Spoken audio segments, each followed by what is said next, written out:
Eh bien, FP17, bonsoir, je suis heureuse d'échanger avec vous un moment. On est vendredi 14 avril, il est 18h15, quasiment précise, dans un petit peu moins de 3 heures, vous allez fouler la scène de cette sympathique salle qui est celle de Léo Ferré, qui est un festival engagé et enragé. Et d'ailleurs, à ce titre, on ne peut nier que cela fasse un petit peu écho à votre musique, qui elle aussi est engagée et enragée d'une certaine manière. Alors, pourquoi ce thème N 1914 ? Bah oui. Moi Oui. D'accord. Donc bonjour déjà. Alors, juste la partie N 1914 ou le thème du groupe en général. Le thème du groupe. Bon, le thème du groupe en général. Le N, c'était pour faire le thème et... D'accord. Donc le thème de la Première Guerre mondiale, ça remonte à 2014 à peu près. Donc c'est le moment où on devait fêter le centenaire et personnellement je trouvais qu'il y avait finalement assez peu de choses qu'on voyait à la télé ou dans les radios pour commémorer ça. Tout particulièrement le début de la guerre de 14 qui était quand même particulièrement sanglante. Il y a quelque chose au moment de Verdun qui parle aux gens, mais sur le début de la guerre il y avait quand même peu de choses. Et moi je lisais à ce moment-là des lettres de Poilu. Voilà, donc ça a donné l'idée de faire FT17. Voilà. Donc au début ça devait juste être pour un album, et puis on s'est un peu pris au jeu. Donc ça a continué. Voilà. D'accord, donc c'est quelque part une forme de devoir de mémoire qui est à la base un petit peu de tout ça. Donc c'est toi qui es l'initiateur un petit peu du groupe. Oui, au début, oui. Vous vous présentez ? Oui, oui.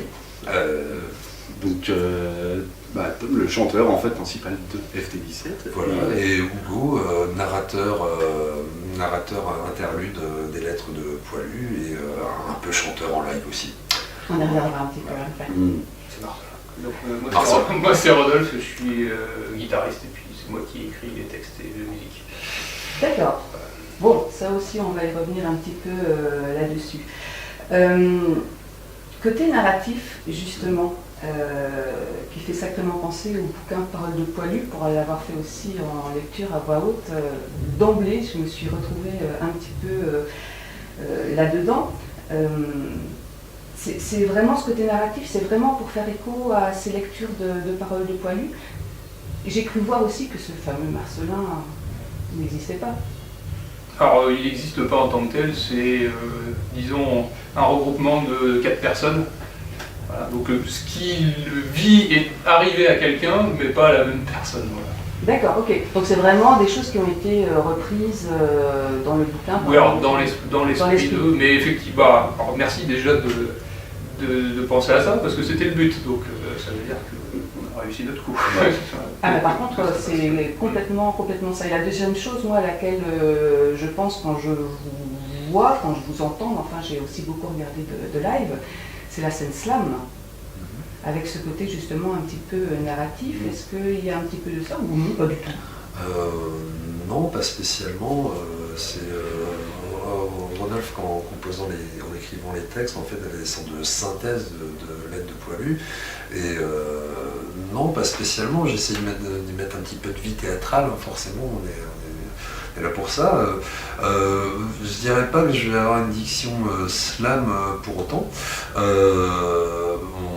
Le but de Marcelin, c'est de théâtraliser, d'incarner en fait, d'une certaine manière. En fait, je suis l'alter ego du chanteur Tom en fait. En vrai, dans les 3 albums de Marcelin, le premier c'est 14-18, enfin 14-17 en fait, il meurt en 17.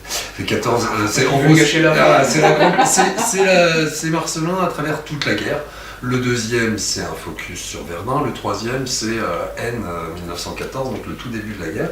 Mais dans tous les 3 albums, c'est une sorte de continuum à chaque fois. Et les lettres font écho aux paroles qu'il y a aussi dans les chansons, en fait.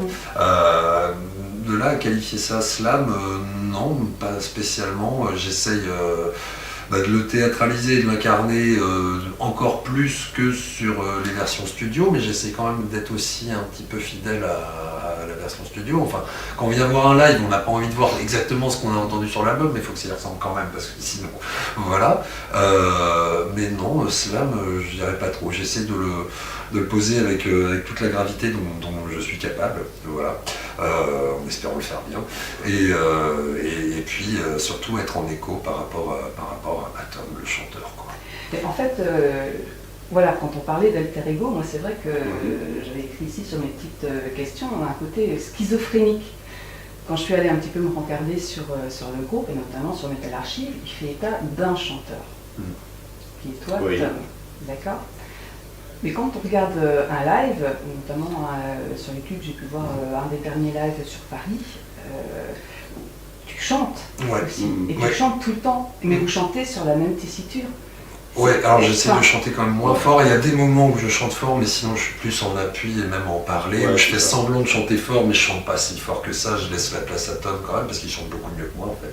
C'est un vrai chanteur métal, pas. En tout cas, il a eu une formation, pas moi. Il a beaucoup plus d'expérience que moi. Mais le but, c'est quand même d'atteindre cette complémentarité.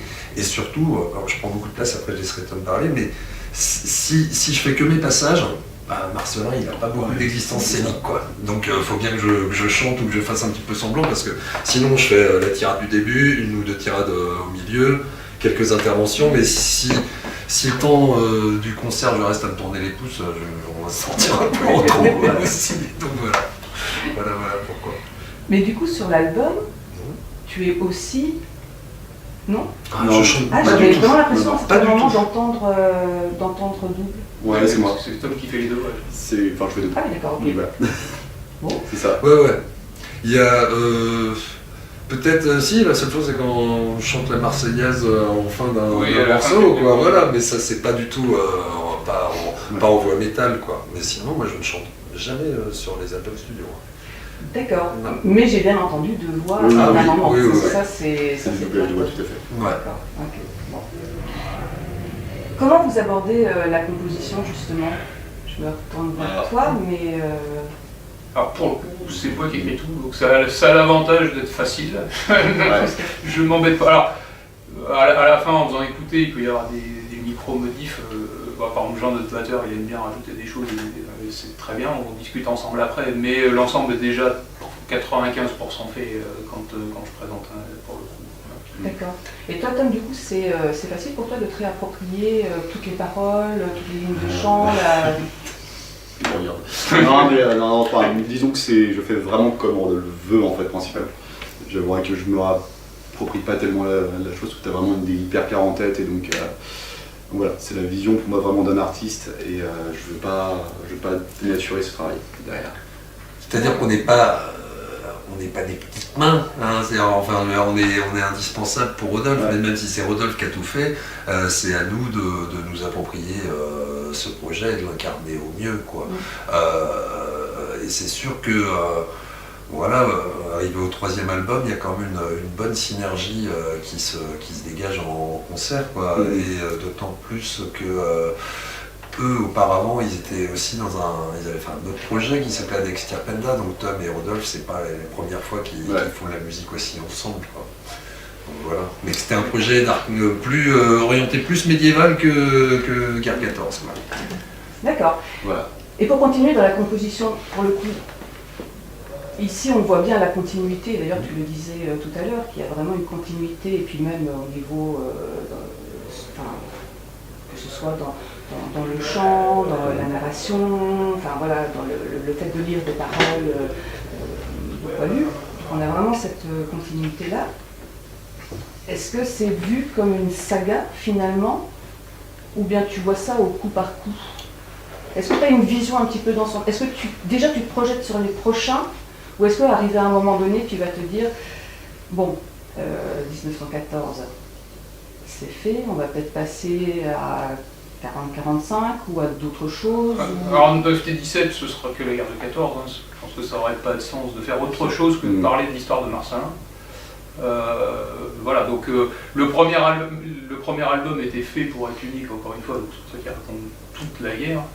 Et quand on a continué, là on a fait plutôt des focus, comme disait Hugo, sur Verdun, sur la bataille de l'Aisne. C'est plutôt ça l'idée. Après sur la composition, en fonction de la période, il y a une partie de documentation pour savoir exactement ce qui s'est passé. Il y a, voilà, et puis qu'est-ce que je veux raconter, en fonction de ça, il y a la musique, il y a les paroles. Ça fait écho chez toi à... Enfin voilà, je parlais de devoir de mémoire, mais est-ce que ça fait écho aussi peut-être à un métier, à des études, comme Ars Moriendi peut le faire aussi Alors je ne suis pas du tout historien. D'accord. C'est vraiment un sujet qui... Ouais, c'est un sujet qui m'intéresse depuis longtemps, l'histoire. Après, je suis mathématicien, donc il y a le côté faire recherche de documents, essayer de cadrer les choses, ça c'est un peu comme ça. Mais l'histoire, non, je suis pas du tout historien, alors je prétends pas l'être. Non, mais par contre, il est extrêmement rigoureux en termes d'historicité, sans être. On peut dire pénible, on va dire. Oui, pénible. C'est-à-dire que voilà, dans les 3 albums de Marcellin, les dates correspondent vraiment, les dates, même des fois les heures, voilà, correspondent exactement à des faits avérés, etc.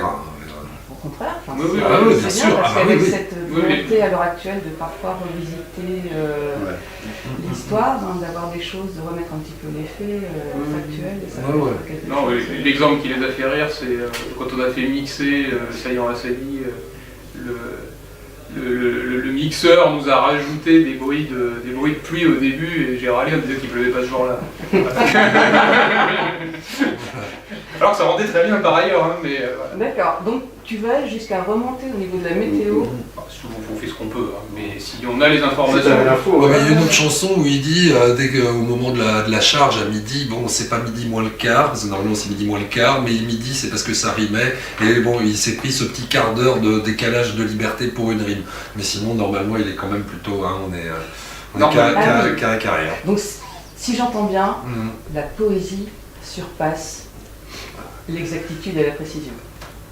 Pour une rime. Oui, pour une rime. Parce qu'il il ne faut pas que ça s'écarte, ça va exagérer. Et justement, moi je me demandais, tu parlais d'historiens tout à l'heure, est-ce que les historiens ou des historiens amis ou proches, puisque vous êtes, d'après ce que je comprends, plus ou moins dans le milieu enseignant, donc certains d'entre vous, est-ce que plusieurs se sont penchés et sur votre travail et ont vu de l'intérêt, je pense à des associations d'anciens combattants ou autres, est-ce qu'il y a eu des ponts qui ont pu se lier ou pas ? On a eu quelques contacts, mais pas des choses très... Ouais, j'étais contacté par des personnes qui étaient dans des thèses aussi sur le sujet par exemple. Alors, si je dis pas de bêtises, c'était plutôt une thèse sur métal et histoire, c'est ça? Ou on parle pas de la même chose? Non, c'était encore autre chose. Là, moi j'ai aussi contacté des gens à Verdun pour qu'on puisse avoir un petit dépôt de disques là-bas, à la boutique du Mémorial, et puis éventuellement voir si on peut, parce que ça peut être, alors parler de support pédagogique peut-être pas, mais en tout cas, si d'une certaine manière, vecteur d'information et d'histoire, et de pédagogie, oui, peut-être d'une certaine manière. En un sens, on a été contacté par une association qui refait des tranchées à l'identique à la Ville aux Bois, le décor de l'album, et qui nous ont demandé s'ils pourraient réutiliser une partie des paroles, parce que dans un titre d'illustration. On ira voir ce que ça donne, mais ça a piqué notre curiosité. Il y a bien des bouquins, il y a bien des films qui ont été faits, donc pourquoi pas aussi un concert de métal là-bas, c'est un sujet, c'est un support comme un autre, pourquoi pas, ça fait toucher toute une jeune génération en tout cas. J'ai essayé de faire de l'entrisme un petit à petit, j'ai essayé de lancer ça dans les tuyaux, là, voilà, voir si un jour on pourrait avoir l'occasion par exemple de se produire à Verdun, ça serait chouette.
Le droit est en l'air.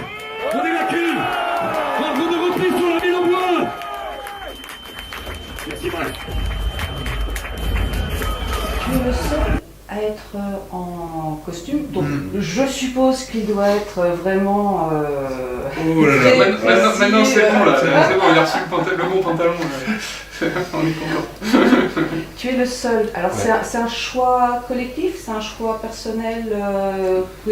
Bah, ça s'appelle sacrifier, hein, parce que être en concert avec un truc de laine bouillie, je sais pas comment ils faisaient dans les tranchées, mais j'aimerais bien être en débardeur comme lui, en tout cas, là, c'est sûr. Non, ça ferait peut-être un peu beaucoup si tout le monde était, comment dire, en habit de reconstitution historique. Et bon, je sais pas pourquoi je suis le seul, parce que déjà les costumes ça coûte cher, parce que ça doit pas être très pratique de jouer avec un costume de type guerre 14. Et puis parce qu'il n'y a qu'un Marcelin dans le groupe, quoi. C'est ça.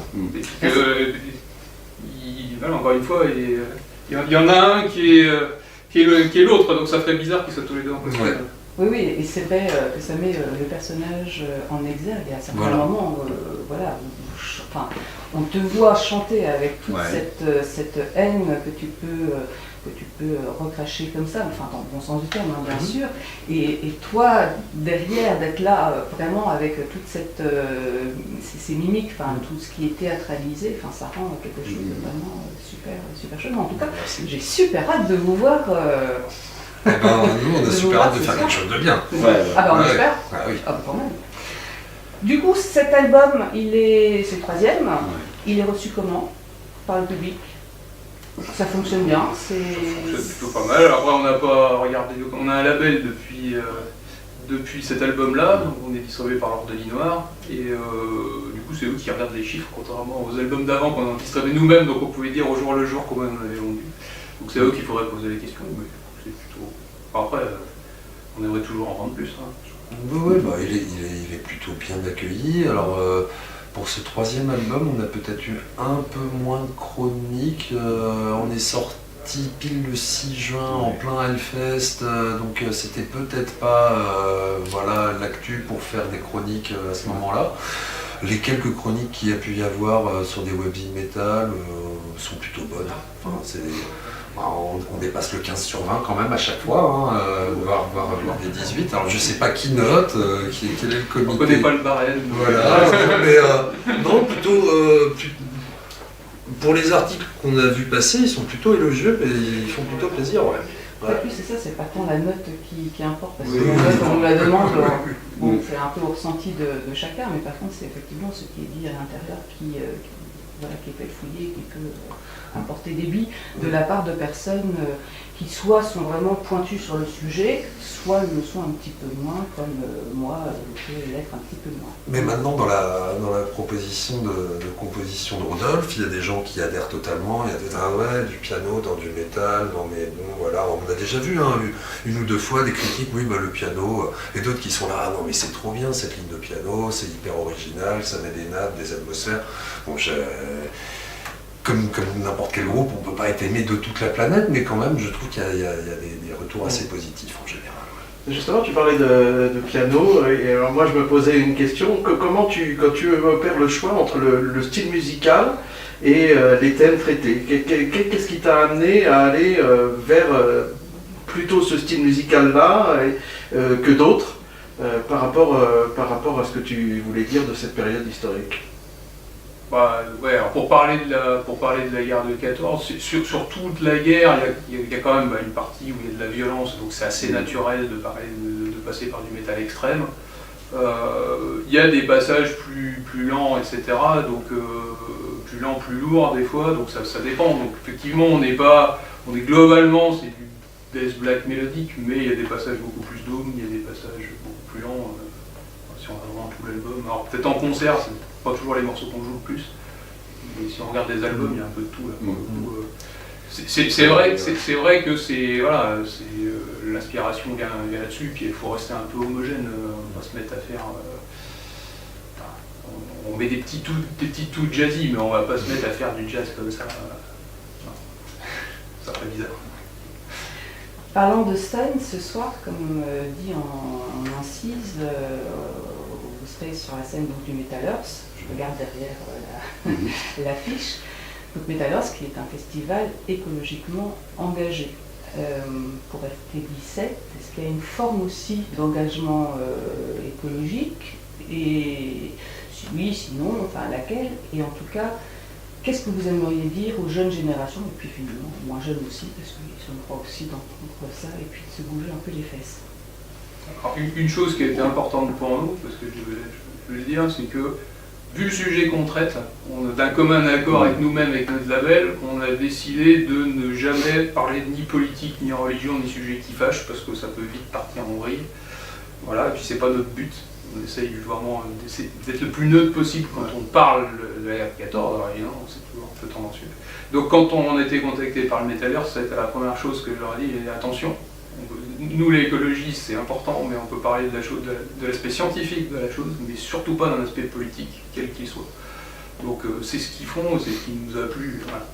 Donc sur la partie écologie, bah, c'est très facile, il suffit de lire le GIEC et puis et voilà. Ça c'est factuel, c'est pas de la politique, et à partir de là les gens en tirent ce qu'ils veulent, mais je pense que c'est assez clair.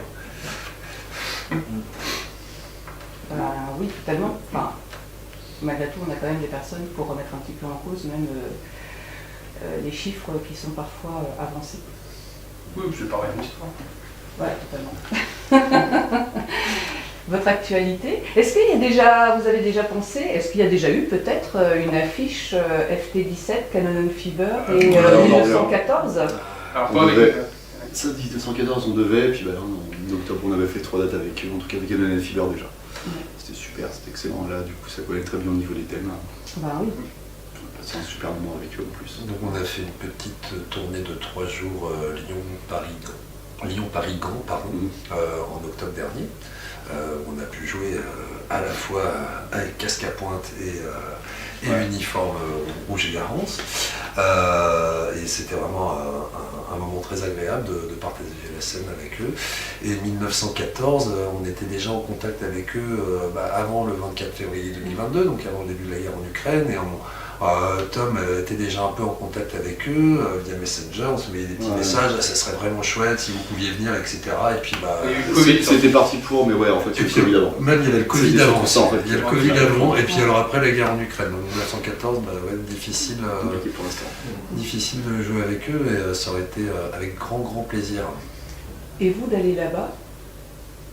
Alors en Ukraine pour l'instant, bon, c'est Non, pas mais trop. je parle de ça parce que je connaissais des personnes qui sont allées là-bas amener du matériel et en même temps d'organiser des concerts à portée caritative. Dans l'idéal, pourquoi pas, mais déjà vu qu'on est 7 et c'est un tel Logistiquement parlant, c'est le bazar. c'est-à-dire qu'on n'est pas, on n'est pas autant que nous sommes musiciens professionnels, on a tous une vie à côté, donc déjà être dispo sur une date, tous les 7, là même le bassiste n'a pas réussi à arriver complètement à l'heure, mais il sera là tout à l'heure. Mais en effet, ouais, c'est vraiment, c'est pas évident, pas évident. Bon, déjà, On le fait sans problème quand c'est Brest, on est de Nantes, on va dire.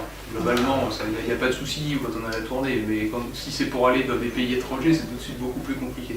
Alors ce qui est vrai, ce qui est paradoxal, c'est qu'on a quand même pas mal de gens de Pologne et d'Allemagne qui ont apprécié FT17 et on a vendu pas mal de disques là-bas. Ce qui m'a étonné parce que les textes sont en français, et puis il pourrait y avoir une espèce de rivalité franco-allemande, mais en fait pas du tout, ça a été relativement bien accueilli. Donc, pourquoi pas aller jouer en Allemagne? On a commencé à en parler avec Cannon Fever, mais eux, les tournées. ça y est, ils sont... Comment on gère ça justement quand on n'est pas musicien professionnel, qu'on a un métier à côté? Ils en prend des jours. Un Cannon Fever, c'est très compliqué pour eux, par exemple. Quand on en a parlé, ils disaient, on a tous une famille, des gamins, un métier, oh là là, j'en suis au 15e jour de poser au niveau congé, mais bon, c'est tellement un rêve d'aller tourner, je sais pas où, à Mexico, à Paris, etc. Mais c'est compliqué pour eux, hein. Pour de vrai. Et pour vous du coup aussi. Ouais, c'est ça. Nous, Nous, on a ce rythme d'une répétition mensuelle, et puis à l'origine, quand on a été fondé, enfin un peu après, on s'est dit ça serait bien qu'on puisse faire 5 concerts par an, plus une répète par mois. C'est déjà si on arrive à faire les 5 concerts par an, on est content, quoi. Parce qu'il n'y a que 52 semaines dans une année, que le temps file vite, qu'on n'est pas toujours dispo, etc. Donc voilà. En tout cas, ça le fait grave. Merci. Donc, l'album est sorti il y a un an. Presque 6 juin 2022, presque un an bientôt. L'actualité, il y a un prochain là dans les tuyaux, pas forcément. On va le laisser vivre. J'ai besoin d'une pause parce que pareil, on enregistre, etc. Puis comme je suis un peu pénible, je suis là quand il y a les enregistrements. Donc ça me mange mon été. Donc j'ai un an de cool down pour parler français. Et ça permet après de se... Et puis bon, faut relire des références, faut refaire son stock de riffs, etc. Donc pourquoi pas, mais pas cette année. Votre actualité, la prochaine? C'est pas rien. Ben, on va pas avoir grand chose en concert là, non, malheureusement, parce qu'on a un guitariste qui va se faire opérer la main. Mais c'était prévu de longue date, c'est prévu de très longue date.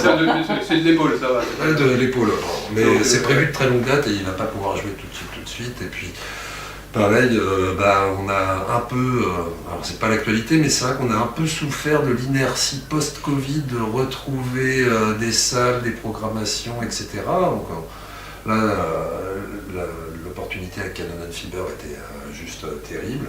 Et puis, mais avant ça faisait déjà très longtemps qu'on n'avait pas pu faire de concert, quoi, parce que, vu que tout s'est engorgé, ensuite, quand les salles ont rouvert, les programmations à rallonge, des listes d'attente, etc. C'est ça, c'est toujours le cas. C'est toujours le cas, un peu. D'où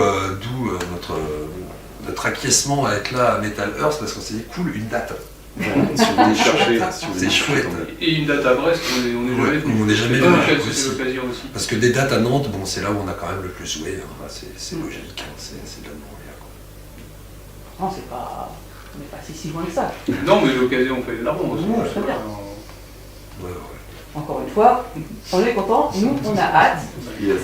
Et le mot de la fin sera débrouillez-vous. C'est moche la guerre. C'est moche la guerre. Chargé. Un mot de la fin pour tout le monde. Ouais. Mais bon concert, ce sera un mot de la fin.